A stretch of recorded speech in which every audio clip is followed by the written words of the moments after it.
Siapa kata negeri 8 orang tak ada kisah geologi? Sini geng Jo nak story.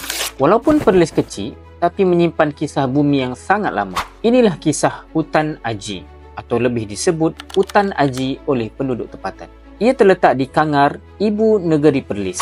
Hutan Aji, kawasan desa yang tenang dan jauh dari kesibukan bandar. Nak healing, inilah tempatnya. Hutan Aji bukan setakat tempat healing dan tenang, tapi juga ada kisah geologi yang menarik. Nice. Kat kawasan Hutan Aji ni, ada dua formasi batuan utama. Formasi Kubang Pasu dan Formasi Setul.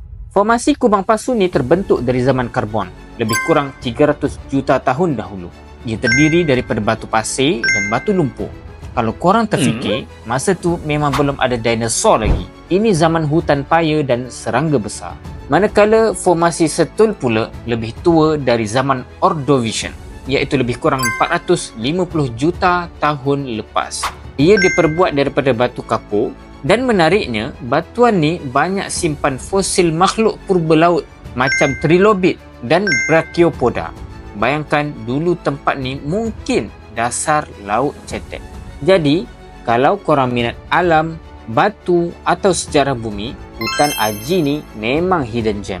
Tak famous macam tempat viral lain, tapi kaya dengan cerita bumi yang berusia ratusan juta tahun.